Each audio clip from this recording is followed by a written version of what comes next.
Please welcome Paul.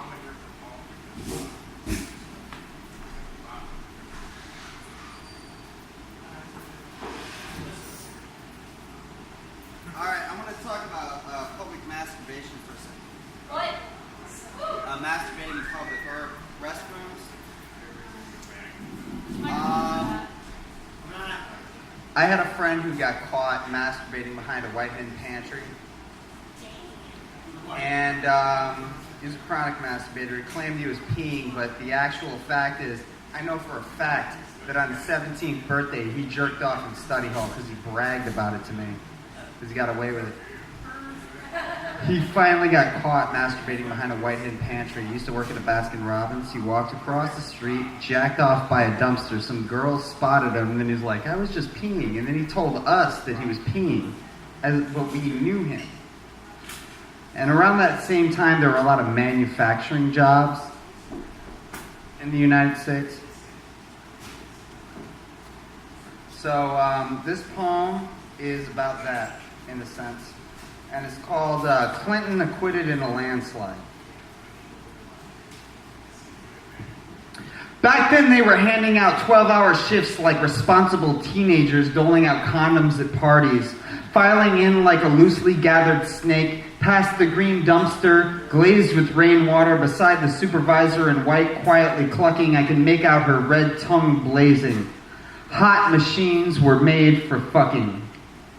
The sorting of nuts and bolts that stuff the bin that drops its load onto the line, fingering the oily threading, inspecting the parts that piece together the inner bones of a Ferris wheel that will raise those fidgety carts carrying kids off to murmur and paw and tug one another along the misty arcs of base town limits, above the lights, and then lowering their bodies to the carnival grounds to send them off like staggering pheromones, hunting for cotton candy and sweet pink balls of balloons, checking the fitting, inspecting the grooving, the pumps start moving, burst of noise, white helmets ducking.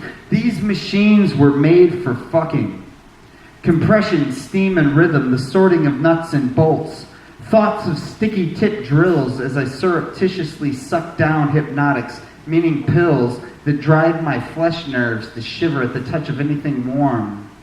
Inspecting the grooving, the quivering and sucking, these machines were made for fucking. So much depends upon the wheezing timepiece on the wall, 2 hands like sharp petals of a tulip made of demons thwacked against the back. There is the space. You find a temporary hiding place, the yowling, scrawny sky. There are rusted black barrels lined against the wall like guilty profiteers.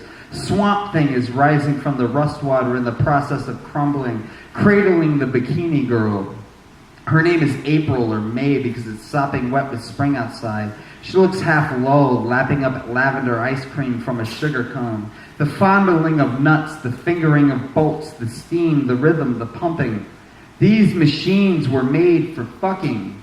Neglecting to dampen the concrete causes the dust to rise upward, giving the air of an unofficial American dream sequence starring myself as the lone man stranded on some cathedral island of steel, ambushed by a tribe of lust-fueled night shift nurses emerging through the mist to pillage my poor body of its stupid fresh seedling. These hot machines were made for fucking. Slipping off and ducking into the commode, brawling, pounding commotion, the ache of leaky sinks, a private piece. Privacy, please. I can still make out the rhythm, the smell of grease and spanky chrome. Someone is writing the words, this little light of mine, across the green dumpster glazed with rainwater. There's a phone number scratched on the bathroom stall. The break time bell blasts, balls all over the bathroom wall. Outside, it's like it was after lunch in the schoolyard where the bad girls go to smoke. And my gumball eyeballs shoot from my head machine and roll across the pavement, and my tongue unfurls from my mouth like a blazing red carpet, and the evening carries a breeze of cherries. I'm jerking off. That's right. I heard it. Those were the days.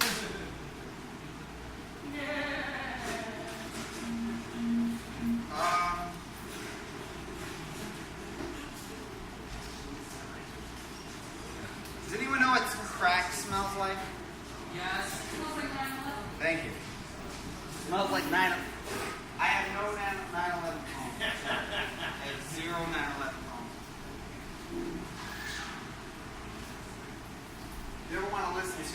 anything, go on YouTube and listen to Howard Stern, 9/11. That's fucking... We can hear you if you're not talking into the mic. Yes, you can hear me. I know you can hear me. You can hear me in my heart. In your heart, you can hear me. So we have established someone in the room knows what crack smells like. Alright, this is called I Smell Something Boiling Sweet, but I'm Already Leaving. Battalions of insomnia shudder me, tempt me to shut the windows tight, swirling fight upon us. The clang, bang, and splat of our enemy is not as terrible as it sounds. The enemy is a manufacturing device within a blue garage across the street. I don't know what they're fixing on inside of that place, but I know that it hates me. The flare of a lit match in an unlit room, one seems to enjoy dying, the other prefers dead ends. Bad weather has brought them together, but that's never enough to explain impossible minds coughing across the rug like wheezing turbines, splayed blinds midair, sweating knots of a puzzled monster tension. Let the faucet drip. I murdered a spider in the shower with 2,000 stomps. We will continue picking up shards of glass from the carpet for as long as we climb the rubble in the rain outside. Swoop over the coffee table. Scoop the drugs into a brown paper bag before the guests arrive. The flare of a lit match in an unlit room, which rhymes with womb, which rhymes with tomb. And there's a few directions we can go now at this moment. We can pay the electric bill. We can purchase plane tickets.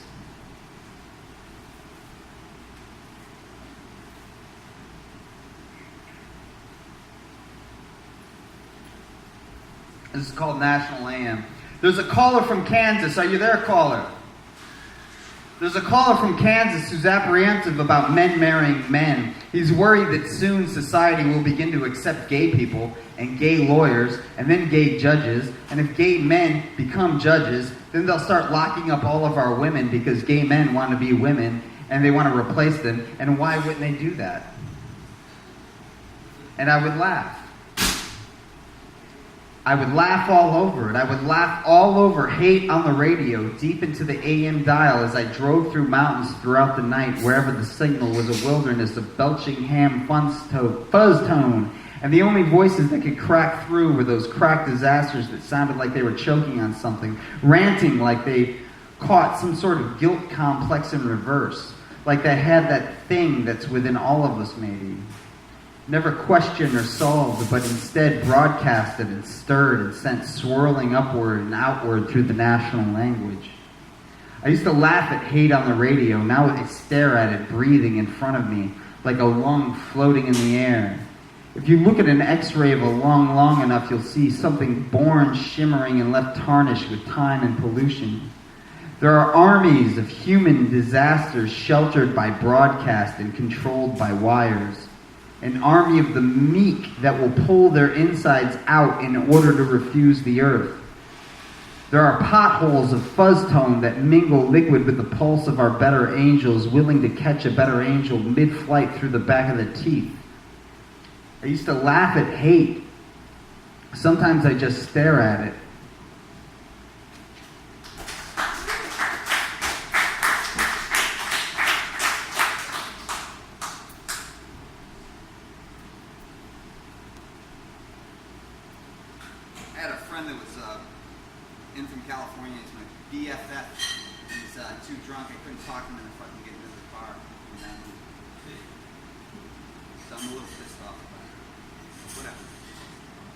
Breaking up with your best friend is like breaking up with a girl.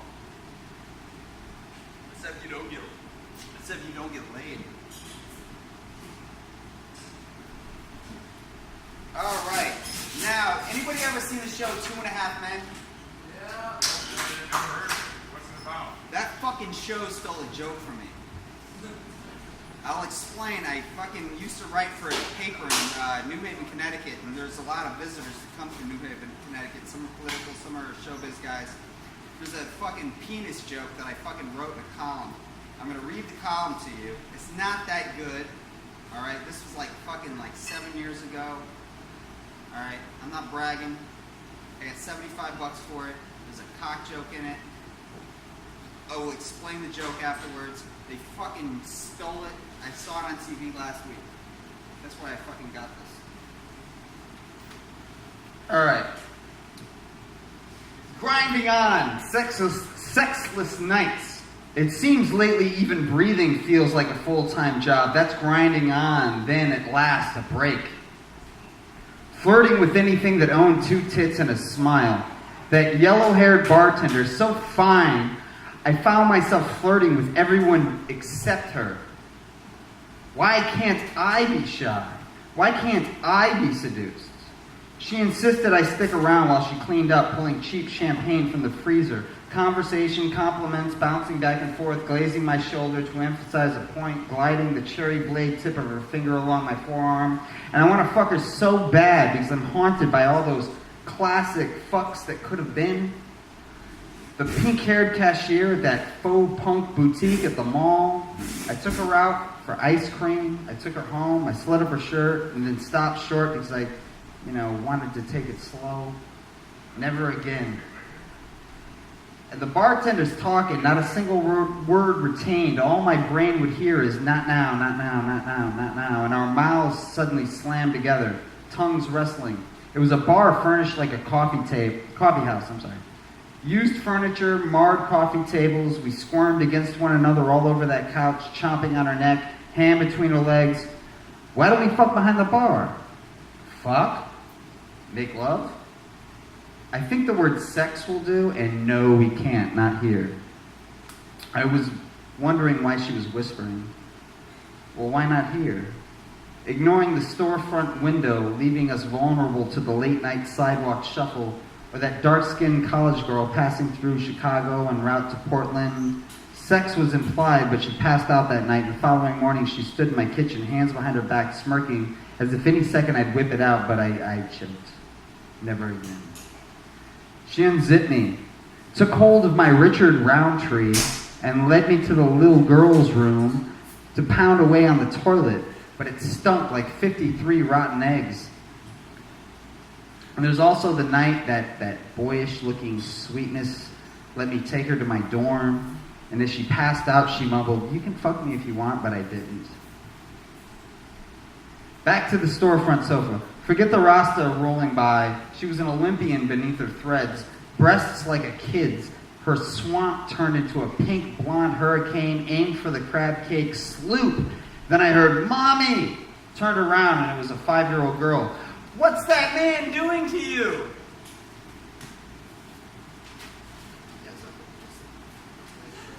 All right.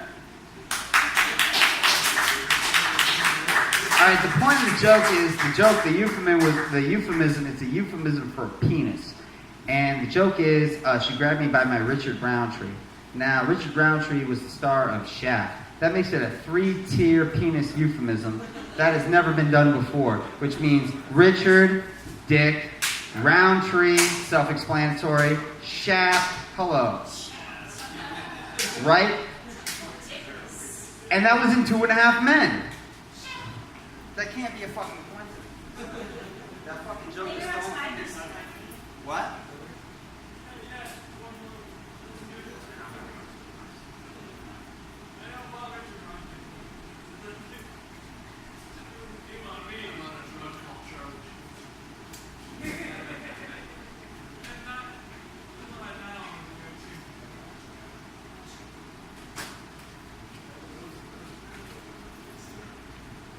Out in the desert, we can pretend that I'm George Custer and you can play the Indian and you can strangle me till I smile, sweet tooth, sweet mouth, sweethearted, until the hold unholds and I'm crying through injured car windows in a parkway. 3 months of living like a blues man, from hotel to motel to an up-close study of earth science on a public lawn, and I've learned of a systematic murder of nerves that has no name. A tropical storm of inconsistencies, filling the gutters of the houses of the earth and spilling onto the parkway, freezing into a solid loss of physical control where the instant is amplified.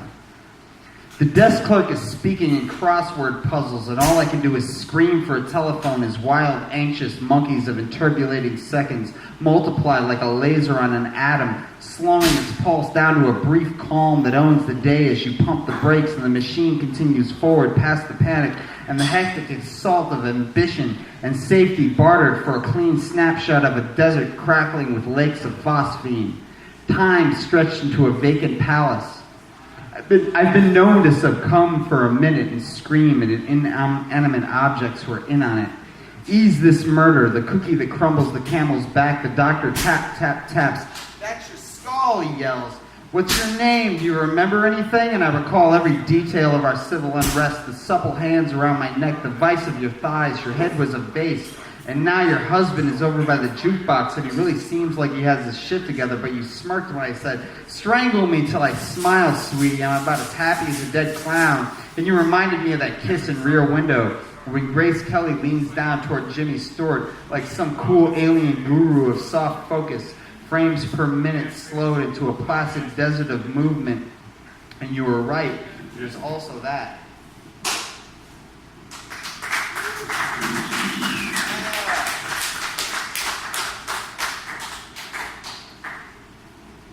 How much time do I have?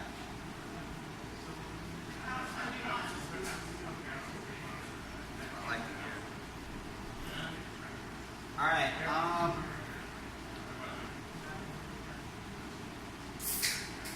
I made a Facebook friend.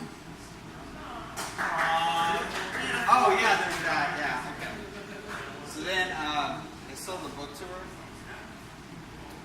and I take it she read the book, and I think she unfriended me. And if I had to guess, this is why. And this happens to be my favorite poem.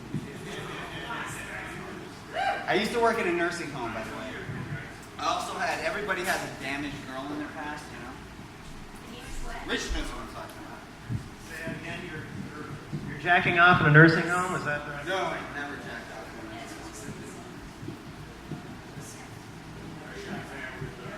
All right. This is called Paul's First Patient.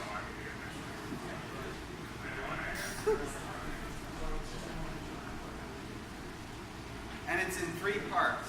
First part, it's called Lunch. Her father would cram himself into her so casually, his square peg, only the necessary force. But never lightly, of course, but quietly. Nothing came gently, but now it breathes awkwardly down there, and she treats me like a fool. Lunch in a medium restaurant, the spread on the table was medium, costly and a bit frigid with the fruit bowls. I felt like a fool watching the oxygen rise from the table. I was watching a father and daughter barely forming small talk, sitting in a chair somewhere in my head, filling the gap between them, round and tipsy. Her lips were always pretty. She damn near regressed right in front of me when he reached across the table for her hand. I noticed his fingertips were as clean as a doctor's couch, and then I left to hit the head. When I got back, she had this look on her face as if I had just missed something. The way she looked at me for years after, I felt like such a fool. Notes for an unfinished novel. Our parents had beat us to make us hard, and now she beats me to get me hard. Don't be cruel to a heart that's true. I don't want no other love. The song rang as I pumped into her belly with a wooden hairbrush shoved up my ass, and the last of my scum gushing all over her tubes and her branches.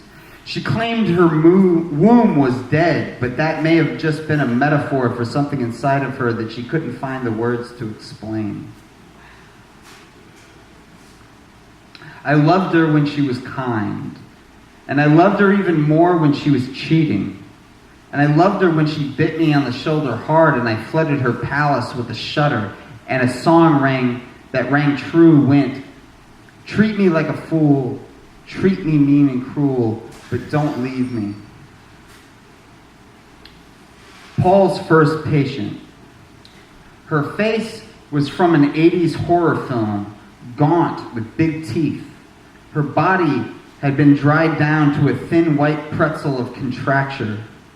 My first night on the job, and her eyes blew open from a sudden warm rag running over the crust of her face. Her intense panic shoved me back a step at first, but all of her movement was gone. Her jaw was shut, so her screams came loud from the middle of her throat. when I removed her hospital gown and stood above her nude body feeling like a dirt boy drifter of violation. When she managed to cringe out a sentence that sounded like, "God damn you." I placed a hand on her shoulder. Gentle physical contact, that's what they teach you. But they also teach you to wear latex gloves to prevent the giving and receiving of infections.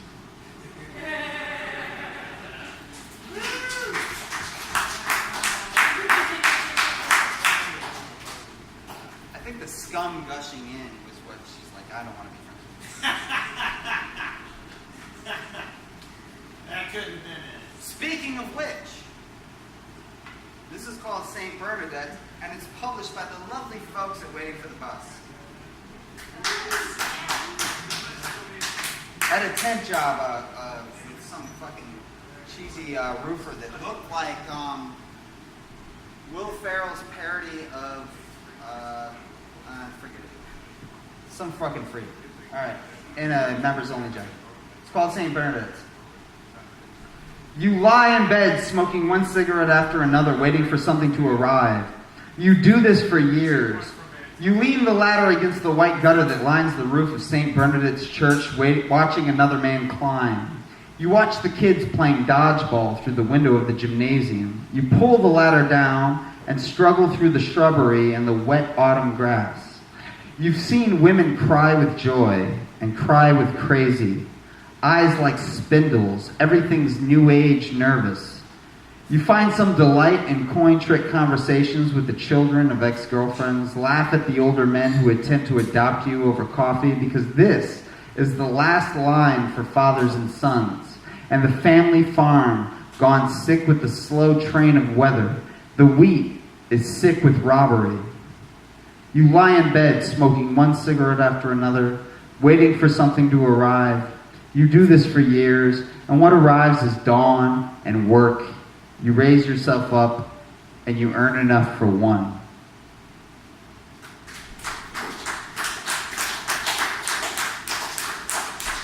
The point of that poem is wear a condom, folks. Never mind. Well, I mean, come on, who follows that advice? Who follows that advice? Oh, you know what? One of the first fucking themes she had here, Elizabeth had here, was Facebook. And I did not have a Facebook poem. This is my Facebook poem that I am paying off on credit. Alright? It's called The Drift. I Facebook stalked somebody. This is what this poem's about. All right. Pain tastes like peppermint. You can hardly touch it. It vibrates so. Binded bundles of nerves, a body of water, the color of electricity. You've been gone a long time, and you still fuck with me in my dreams. Last night I made love to a statue, and that statue became you, but you were stolen by a diner full of hill people with Confederate sabers and oil grit in their teeth. When the room is well heated and me and the gang are investigating ghosts in that spooky mansion, I'll catch your face whispering to candles in a dim Victorian room. I seize your voice and I see your face, but when I wake up, the voice is gone. The face is vanished. The past bubbles up and stinks up the room for days. I've never been one to communicate with the dead. I cannot translate Latin. I don't dig graves much. There are no letters, no postcards, nor photographs. I suspect that if there were, and the whole house burned down, everything would go down with it but me.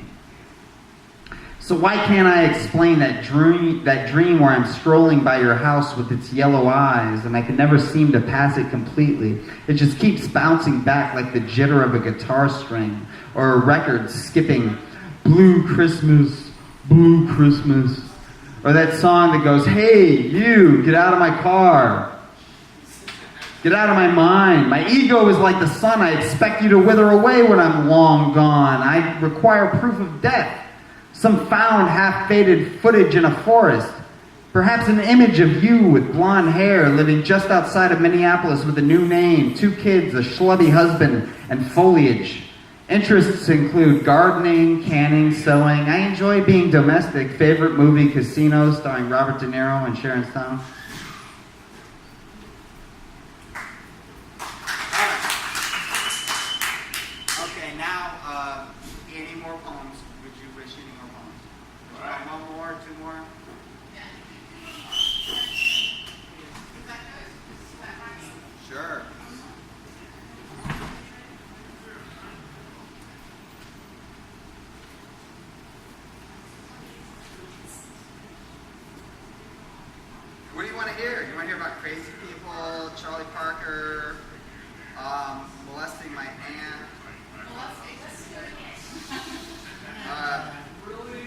arrested, cocaine, driving a car, being old.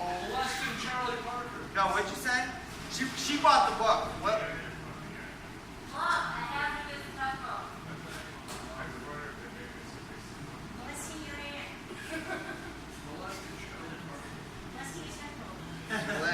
Too late. She paid. She gets her way. The lesson here is you pay me, you get what you want. Really? That's all it takes?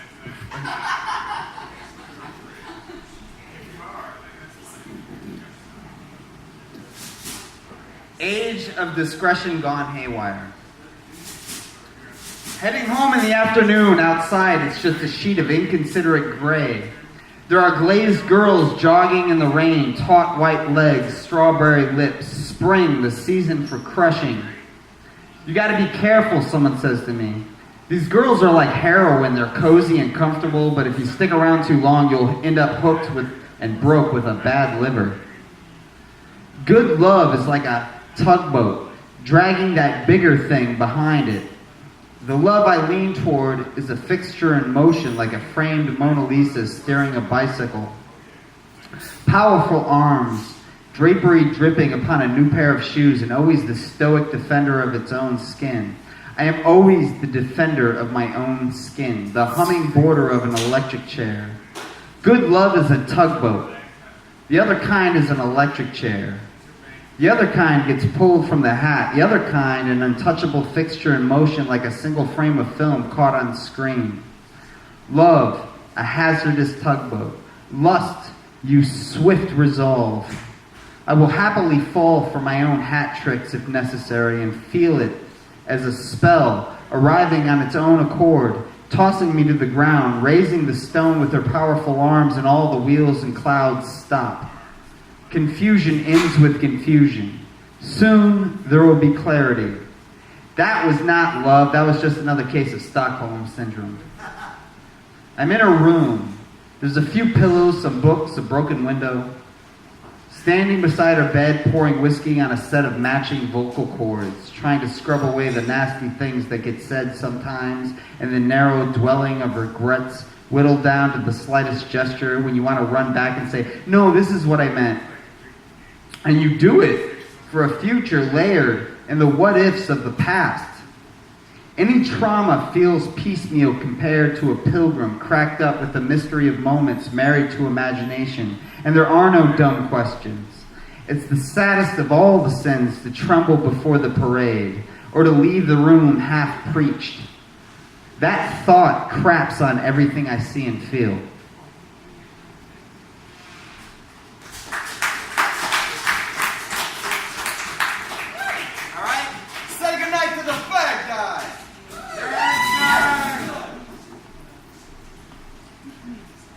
Thank you so much, Paul.